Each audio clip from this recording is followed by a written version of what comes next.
खालसा भूमि के संदर्भ में निम्नलिखित कथनों पर विचार कीजिए। नंबर 1, जहांगीर के काल में खालसा भूमि का क्षेत्रफल बहुत कम हो गया था, शाहजहां ने इसमें वृद्धि की। नंबर 2 कथन, खालसा जमीन को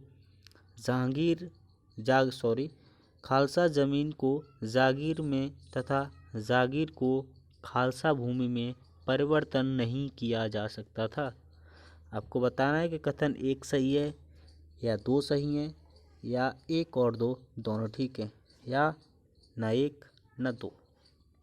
राइट आंसर देखिए, राइट आंसर तो बी हो गया, यानी कि कथन केवल 2 सही है।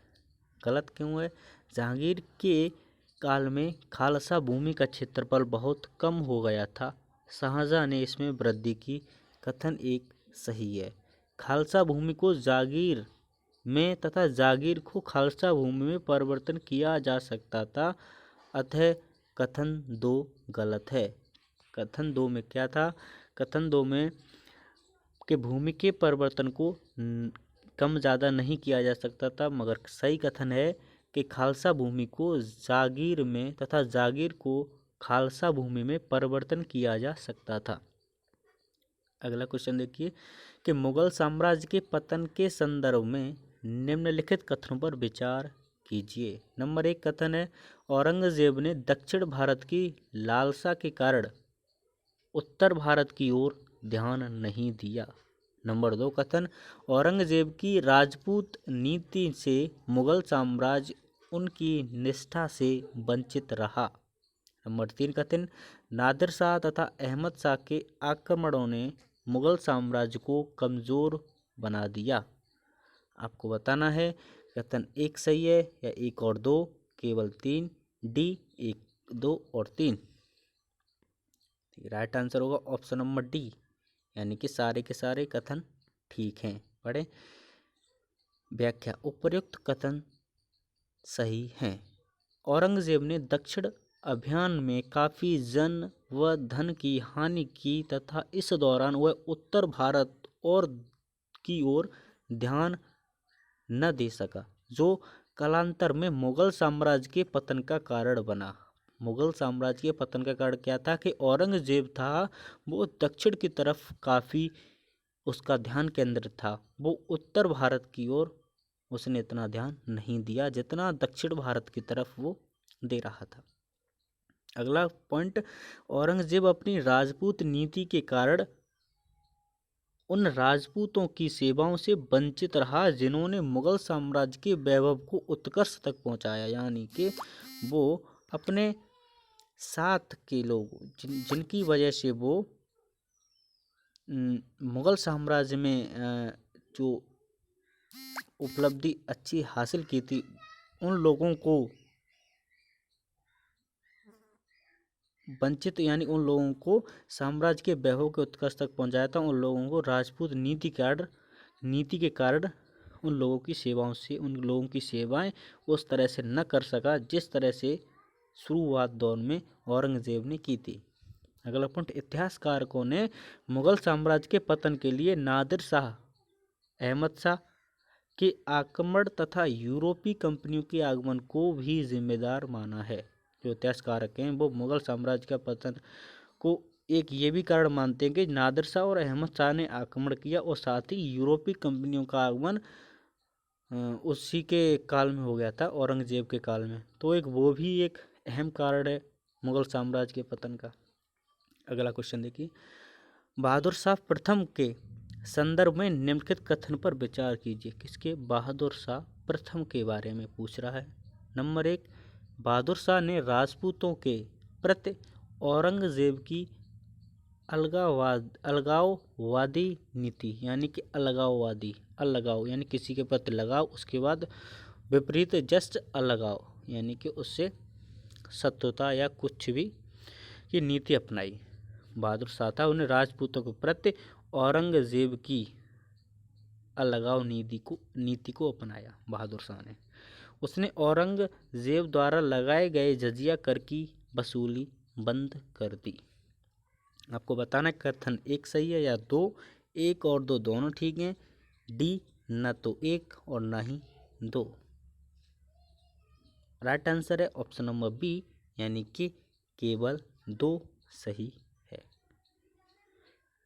व्याख्या देखिए, बहादुर शाह ने मराठों और राजपूतों के प्रति मैत्रीपूर्ण नीति अपनाई, न कि अलगाववादी नीति। बहादुर शाह ने मराठाओं और राजपूतों के प्रति मैत्रीपूर्ण यानी कि मित्रता की नीति अपनाई, न कि शत्रुता की। उसने 1683 में संभाजी के पुत्र शाहू को मुगल कैद से आजाद कर दिया, अतः कथन एक गलत है। अगला, बहादुर शाह ने औरंगजेब द्वारा लगाए गए जजिया कर की वसूली बंद कर दी, कथन दो सही है। अगला क्वेश्चन, फर्रुखसियार के संदर्भ में निम्नलिखित कथनों पर विचार कीजिए। फर्रुखसियार ने सैयद बंधुओं की सहायता से दिल्ली का सिंहासन प्राप्त किया था। किसकी वजह से? कथन कह रहा है कि फर्रुखसियार ने सैयद बंधुओं की सहायता से दिल्ली का सिंहासन प्राप्त किया था। नंबर 2, सिख नेता बंदा बहादुर इसके समकालीन थे। आपको बताना है कि एक सही है या दो। सी, न एक और दो दोनों। डी, न तो एक और न ही दो। राइट आंसर हो जाएगा ऑप्शन नंबर सी, यानी कि एक और दो दोनों ही ठीक है।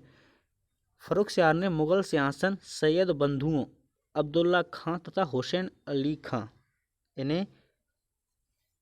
इन्हें खां बंधु के नाम से भी जानते हैं।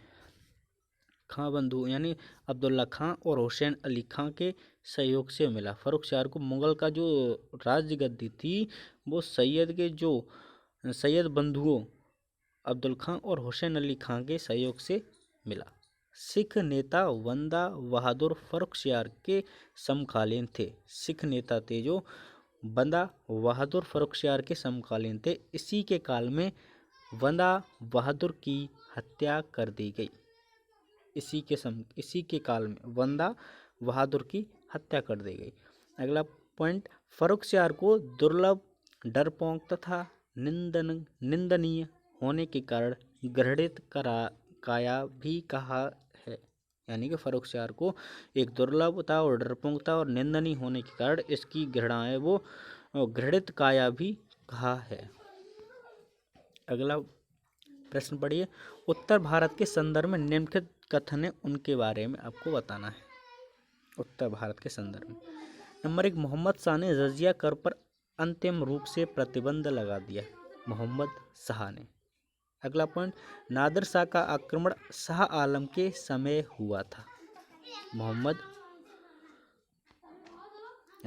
शाह ने जजिया कर पर अंतिम रूप से प्रतिबंध लगा दिया। और सेकंड, नादिर शाह का आक्रमण शाह आलम के समय हुआ था। आपको बताना है उपयुक्त कथनों में से कौन सा ऑब्लिक से सही है। ए, केवल एक। बी, केवल दो। सी, एक और दो दोनों। डी, न तो एक और न ही दो। व्याख्या देखिए, राइट आंसर है इसका ऑप्शन नंबर ए, यानी कि केवल एक सही है। दूसरे को भी देखें सही क्या है। मोहम्मद शाह ने 1720 ईस्वी में वसूल किए, यानी कि 1720 ईस्वी में वसूल किए जाने वाले जजिया कर को अंतिम रूप से प्रतिबंध कर दिया। ऑप्शन नंबर ए सही है, यानी कि मोहम्मद शाह ने 1720 में जो जजिया कर था उसको अंतिम रूप से बंद कर दिया गया। अगला, नादिर शाह का आक्रमण 1738 ईस्वी से 1739 ईस्वी में मोहम्मद शाह के शासनकाल में हुआ था, अतः कथन दो गलत है। कथन दो में कहा गया था कि नादिर शाह का आक्रमण शाह आलम के समय हुआ था, ऐसा नहीं है। नादिर शाह का आक्रमण मोहम्मद शाह के शासनकाल में हुआ था 1738 और 39 के मध्य। अगला प्रश्न, निम्नलिखित में से किस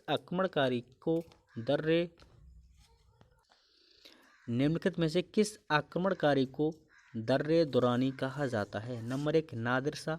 बी, महमूद गजनवी। सी, अहमद शाह अब्दाली। डी, तैमूर। इसका राइट आंसर आप बताएं कि निम्नलिखित में से किस आक्रमणकारी को दर्रे दुरानी कहा जाता है। तो दर्रे दुरानी किसको कहा जाता है? अहमद अब्दाली। चांद बीबी के संदर्भ में निम्नलिखित कथनों पर विचार कीजिए। नंबर 1, इनका विवाह बीजापुर के सुल्तान इब्राहिम आदिल शाह द्वितीय से हुआ था। चांद बीबी अकबर की समकालीन थी। उपयुक्त कथनों में ऐसे आपको बताना है कि कौन सा सही है। केवल एक, बी केवल दो, सी एक और दो दोनों, डी न तो एक और न दो। राइट आंसर है ऑप्शन नंबर बी, केवल दो। देखिए, चांद बीबी का विवाह बाजीपुर के सुल्तान अली आदिल शाह प्रथम के साथ हुआ था। वह अहमदनगर के हुसैन निज़ाम शाह प्रथम की बेटी थी, अतः कथन एक गलत है। कथन एक में क्या कहा था कि इनका विवाह बीजापुर के सुल्तान इब्राहिम आदिल शाह द्वितीय से हुआ था, मगर सही क्या है कि चांद बीबी का विवाह बीजापुर के सुल्तान अली आदिल शाह प्रथम, इसमें क्या है आदिल शाह द्वितीय, ठीक है, अली आदिल शाह प्रथम के साथ हुआ था। वह अहमदनगर के हुसैन निज़ाम शाह प्रथम की बेटी थी, अतः कथन एक गलत है। सही आपको बता दिया। चांद बीबी अकबर की समकालीन थी तथा उन्हें सर्वाधिक सम्राट अकबर की मुगल सेना से अहमदनगर की रक्षा के लिए जाना जाता था, अतः कथन दो सही है। गोलकुंडा के संदर्भ में निम्नलिखित कथनों पर विचार कीजिए। बहमनी वंश के अवशेषों पर ही गोलकुंडा का स्वतंत्र राज्य स्थापित हुआ था। 2, गोलकुंडा का संस्थापक महमूद शाह था। आपको बताना है कि एक सही है, केवल दो, एक और दो दोनों, और डी न तो एक और न ही दो। देखो राइट आंसर तो हो जाएगा ऑप्शन नंबर ए, यानी कि केवल एक सही है। गोलकुंडा का स्वतंत्र राज्य बहमनी वंश के अवशेषों पर ही स्थापित हुआ था। वह राज्य की स्थापना कुली कुतुब शाह ने की थी। इस राज्य की स्थापना कुली कुतुब शाह ने की थी, जो कि महमूद गजनबी का सामंत और एक तुर्की अधिकारी था, अतः कथन एक सही है और कथन दो गलत है। देखिए, गोलकुंडा सुल्तान महमूद कुली के संदर्भ में निम्नलिखित कथन है, उनके ऊपर आपको विचार करना है। नंबर 1, उसने हैदराबाद नगर की स्थापना की। किसने? महमूद कुली ने। ये कथन नंबर 1 कह रहा है। कथन नंबर 2, वह दक्कनी उर्दू में लिखित प्रथम काव्य संग्रह का लेखक था। उसने हैदराबाद नगर की स्थापना की। 2, वह दक्कनी उर्दू में लिखित प्रथम काव्य संग्रह का लेखक भी था। आपको बताना है कि एक सही है, केवल दो सही है, एक और दो दोनों ठीक है, या न तो एक न दो। देखिए right answer option number C, यानी कि एक और दो दोनों ठीक है। 1580 ईस्वी में इब्राहिम की मृत्यु के बाद उसका पुत्र मोहम्मद कुली गद्दी पर बैठा। कब बैठा? 1580 से 1612। वह हैदराबाद नगर का संस्थापक था तथा दक्कनी उर्दू में लिखित प्रथम काव्य संग्रह दीवान का लेखक था। प्रथम काव्य संग्रह का नाम पूछ सकता है तो वो दीवान संग्रह है।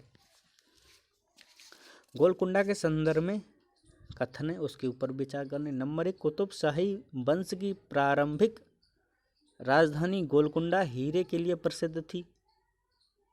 नंबर 2, 1633 ईस्वी में औरंगजेब ने गोलकुंडा पर आधिपत्य स्थापित कर लिया। आपको बताना है कि केवल एक सही है, केवल दो, एक और दो दोनों, डी न तो एक और न ही दो। देखिए राइट आंसर हो जाएगा ऑप्शन नंबर सी, यानी कि उपरोक्त दोनों कथन सही हैं। तो कुतुब शाही वंश की प्रारंभिक राजधानी गोलकुंडा हीरे के लिए प्रसिद्ध थी, जबकि मछलीपट्टनम इस काल का प्रसिद्ध बंदरगाह था। 1637 ईस्वी में औरंगजेब ने गोलकुंडा का मुगल साम्राज्य में मिला लिया था।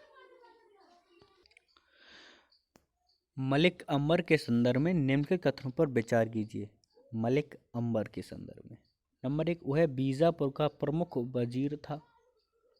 उसने छापामार पद्धति अपनाई। 3, भूमि व्यवस्था में ठेकेदारी प्रथा को समाप्त कर रैयतवाड़ी व्यवस्था की शुरुआत की। मलिक अंबर के संदर्भ में कथन है, आपको बताने हैं कि एक सही है, केवल एक और दो और तीन सही है, सी केवल 2 और 3, और डी 1, 2 और 3। देखिए राइट आंसर हो जाएगा option number C. Option number C गए 2 और 3। मलिक अंबर अबिसिनियाई दास था, जो बाद में अपनी योग्यता के बल पर अहमदनगर का वजीर बना। कथन 1 गलत है। कथन 1 में कहा गया था कि वह बीजापुर का प्रमुख वजीर था। नहीं, मलिक अम्बर अबीसिनियाई दास था जो बाद में अपनी योग्यता के बल पर अहमदनगर का वजीर बना, बाद में बना। ठीक, प्रमुख वजीर नहीं था, वजीर बना। उसने छापामार पद्धति अपनाई तथा भूमि व्यवस्था में ठेकेदारी प्रथा को समाप्त कर रैयतवाड़ी व्यवस्था लागू की। अतः कथन 2 और 3 बिल्कुल सही है। अहमदनगर के संदर्भ में निम्नलिखित कथनों पर विचार कीजिए। नंबर 1, शाह ताहिर इस राज्य का प्रसिद्ध लेखक था। 2, सैयद अली तबतबाई इस राज्य का सर्वश्रेष्ठ इतिहासकारक था। आपको बताने कि केवल एक सही है, केवल 2, 1 और 2 दोनों। डी, न तो 1 न 2। देखिए right answer option number C, यानी कि दोनों कथन सही है। निजाम शाही वंश के शासक बुरहान निजाम शाह द्वितीय के शासनकाल में प्रसिद्ध लेखक शाह ताहिर हुआ। वह फारसी विद्वान था। उसने फतहनामा की रचना की। निजाम शाही राज्य के सैयद अली तबतबाई सर्वश्रेष्ठ इतिहासकार हुआ। उसने बुरहान ए मासीर नाम से निजाम शाही वंश के सुल्तान का इतिहास लिखा। उपयुक्त कथन दोनों ठीक है। अगला, बीजापुर के सुल्तान के संदर्भ में आपको कथन बताना। गोल गुम्बद, यह गुम्बद आदिल शाह का मकबरा है। इब्राहिम रोज, यह इब्राहिम आदिल शाह द्वितीय का मकबरा है। मलिक ए मदान एक प्रकार की तोप है। आपको बताने 1 सही है या 2, 1 और 2 दोनों।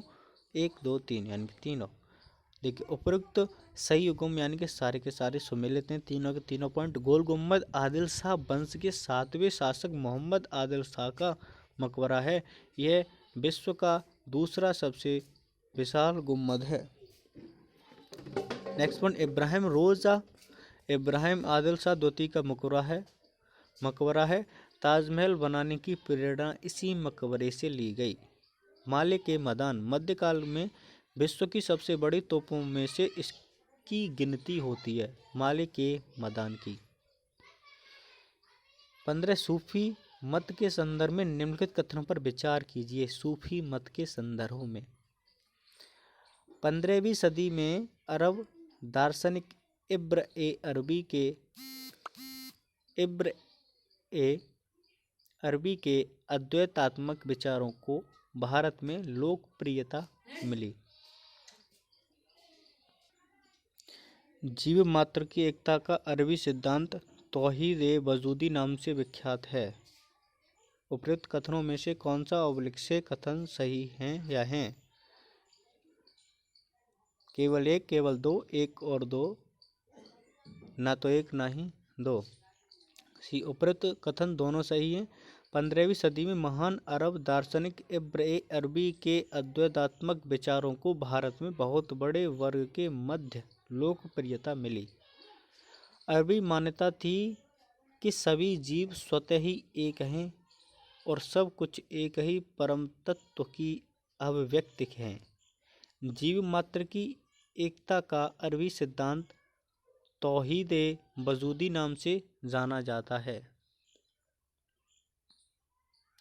मध्यकालीन भारत के भक्ति आंदोलन के संदर्भ में निम्नलिखित कथनों पर विचार कीजिए। नंबर 1, भक्ति आंदोलन का प्रतिपादक रामानुजाचार्य थे। नंबर 2, गुरु नानक द्वारा निष्पक्ष यानी निपग मार्ग का अनुमोदन किया गया।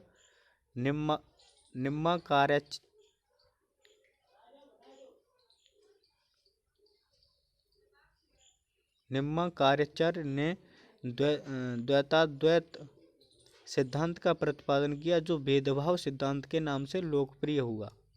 4, महाराष्ट्र में भक्ति आंदोलन को लोकप्रिय बनाने में नामदेव की महत्वपूर्ण भूमिका थी। आपको बताने केवल 1 और 2, 3 सही। केवल 1, 3 और 4, 3 और 4, 1, 2, 3 और 4। व्याख्या, राइट आंसर बी यानी कि 1, 3, 4। कथन 2 सही नहीं है क्योंकि कवि संत कबीर दादू दयाल ने निष्पक्ष यानी निपग मार्ग का अनुमोदन किया एवं परम ब्रह्म संप्रदाय की स्थापना कर गुजरात एवं राजस्थान में भक्ति का प्रचार प्रसार किया। भक्ति आंदोलन के प्रतिपादक रामानुजाचार्य का जन्म 1017 ईस्वी में दक्षिण भारत में हुआ था। इन्होंने श्री रंग में आचार्य के पद पर रहते हुए वैष्णव धर्म का प्रचार प्रसार किया।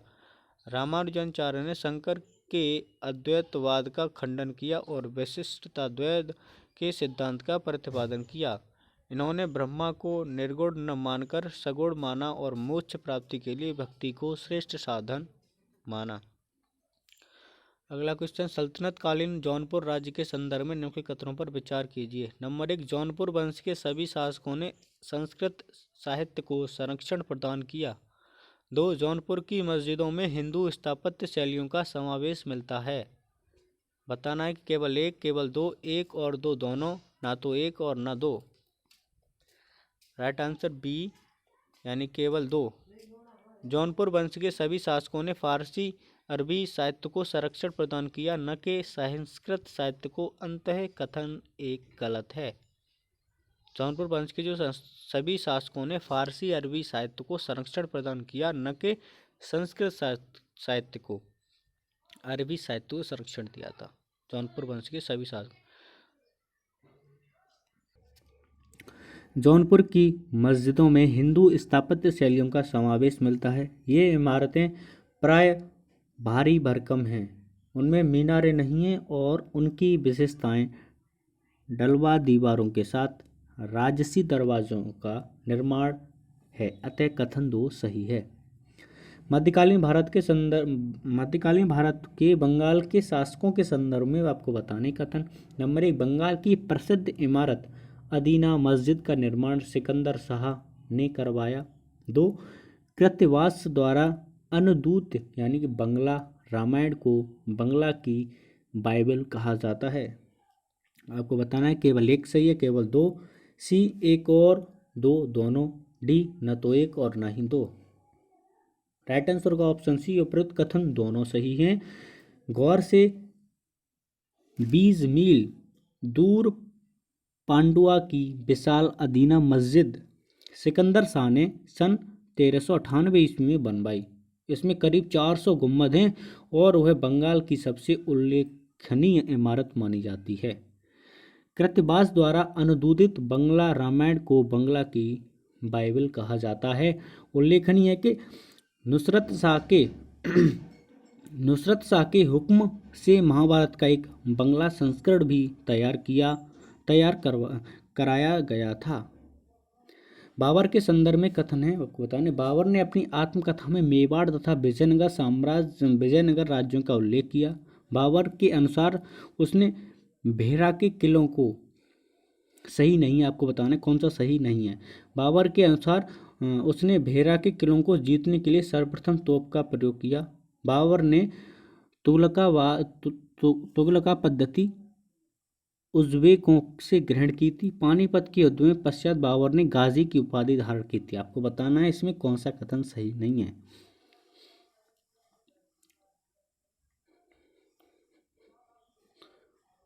ऑप्शन नंबर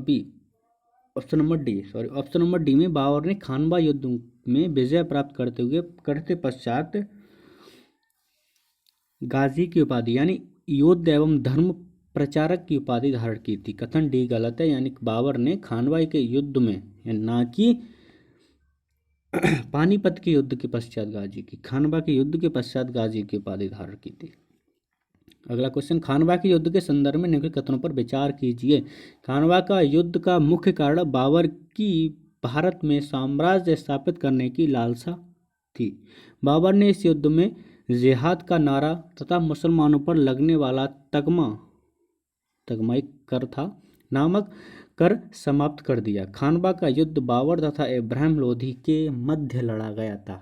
उपयुक्त कथनों में से कौन सा ऑब्लिक से सही है, ऑब्लिक हैं? ऑप्शन नंबर ए केवल 1, बी केवल 1 और 2, सी केवल 2 और 3, डी 1, 2 और 3। ऑप्शन नंबर बी 1 और 2।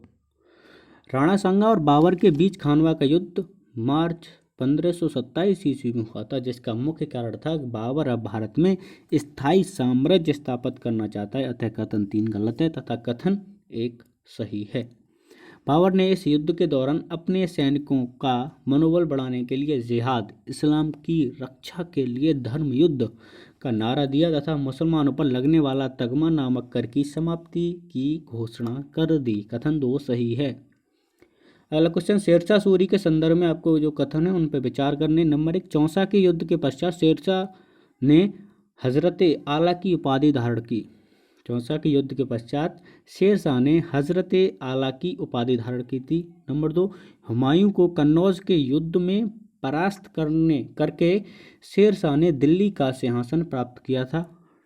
3, शेरशाह ने रोहतासगढ़ के किले का निर्माण साम्राज्य की उत्तरी पश्चिमी सीमा की सुरक्षा के लिए करवाया था। आपको उपरोक्त कथनों में से बताना है कि केवल कौन सा सही नहीं है, कौन सा सही नहीं है। ठीक है, केवल 1, केवल 2 और 3, केवल 3, डी 1, 2 और 3। देखिए ऑप्शन नंबर ए सही है, केवल 1 गलत है। हजरत आला की उपाधि शेरशाह ने 1 गलत नहीं है, यानी कि कथन सही नहीं है, 1 सही नहीं है। हजरत आला की उपाधि शेरशाह ने नुसरत शाह को पराजित करने के उपरांत धारण की थी।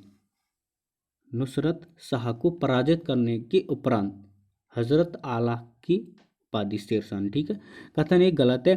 चौसा के युद्ध में हुमायूं को पराजित करने के बाद उसने शेरशाह की उपाधि धारण की थी।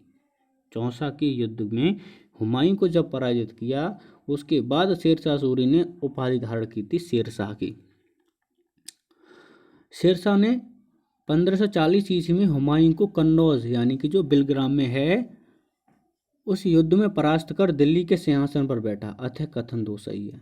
शेरशाह ने अपनी उत्तरी पश्चिमी सीमा की सुरक्षा के लिए वहां रोहतासगढ़ नामक एक सुदृढ़ किला बनवाया। रोहतास नामक सुदृढ़। शेरशाह कालीन प्रशासन के संदर्भ में निम्नलिखित कथनों पर विचार करने। प्रत्येक सूबा अनेक सरकारों में बटा होता है। प्रत्येक सूबा अनेक सरकारों में बटा होता है। बी, प्रत्येक सरकार को अनेक परगनों में बांटा गया था।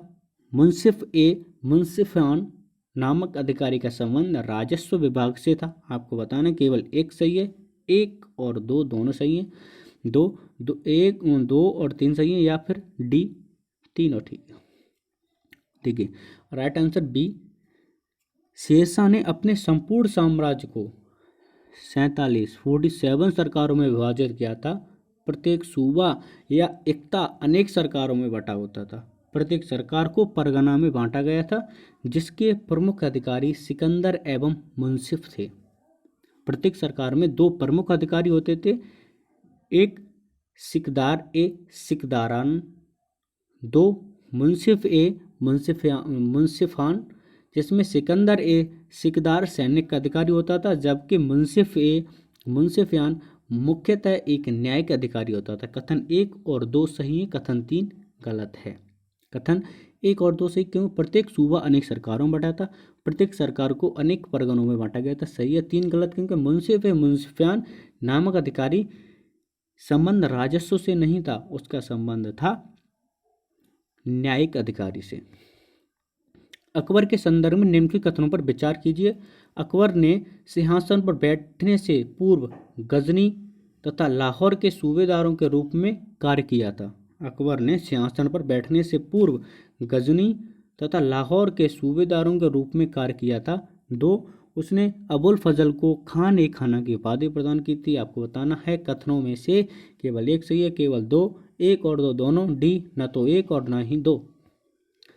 राइट आंसर 1 ए हो जाएगा, यानी केवल 1 सही है। अकबर ने अपने बाल्यकाल में ही गजनी तथा लाहौर के सूबेदारों के रूप में कार्य किया था, यह कथन सही है। 1556 ईस्वी में अकबर ने बैरम खां को अपनी वकील यानी कि वजीर नियुक्त कर उसे खान ए खाना की उपाधि प्रदान की थी। कथन 2 गलत है। कथन 2 में कहा कि उसने अबुल फजल को, तो अबुल फजल को नहीं, अकबर ने बैरम खां को अपनी वकील नियुक्त कर उसे खान ए खान की उपाधि प्रदान की थी। कथन 2 गलत है। आज का लास्ट क्वेश्चन है, सिख धर्म के प्रवर्तक गुरु नानक के संदर्भ में निम्नलिखित कथनों पर विचार कीजिए। नंबर 1, गुरु नानक ने सिखों के आदि ग्रंथ गुरु ग्रंथ साहिब, अब आदि ग्रंथ का नाम पूछेगा तो बताओगे। अब गुरु ग्रंथ साहिब की रचना की थी किसने? गुरु नानक ने। अब कथन ये क्या अभी सही है या नहीं है आगे पता पड़ेगा। 2, गुरु नानक मुगल सम्राट बाबर के समकालीन थे। गुरु नानक मुगल सम्राट बाबर के समकालीन थे। गुरु नानक मुगल सम्राट के समकालीन थे। डी, इन्होंने पंजाबी भाषा हेतु गुरुमुखी लिपि का आविष्कार किया। आपको बताना केवल 1 और 2 सही है, केवल 2, केवल 3, 1 और 3। देखिए राइट आंसर होगा डी। सिख धर्मों के प्रवर्तक गुरु नानक का जन्म 1469 ईस्वी में रावी नदी के किनारे तलवंडी यानी कि जो पाकिस्तान में है नामक स्थान पर हुआ था। इनकी मृत्यु सन 1539 ईस्वी में करतारपुर में हुई थी। अगला पॉइंट, सिखों के पवित्र ग्रंथ गुरु ग्रंथ साहिब, पवित्र ग्रंथ है सिखों का, क्या है? गुरु ग्रंथ साहिब को प्रथम बार गुरु अर्जुन देव यानी कि जो 5वें गुरु हैं उनके द्वारा संकलित किया गया और गुरु गोविंद सिंह ने पूर्णतया प्रदान की। अंततः कथन एक असत्य है। ठीक, गुरु नानक का जीवन काल 1469 ईस्वी और 1539 है और मुगल सम्राट बाबर का जीवन काल 1483 और 1530 है। अतः स्पष्ट है कि कथन 2 सत्य। कथन 2 कहता है कि गुरु नानक मुगल सम्राट बाबर के समकालीन तो वो समकालीन थे, डेट से पता पड़ रहा है। पंजाबी संविधान की 8वीं अनुसूची में सम्मिलित भाषाओं में से एक है, इसकी लिपि गुरुमुखी है। गुरुमुखी लिपि के जनक सिखों के दूसरे गुरु अंगद हैं, अतः कथन 3 असत्य है।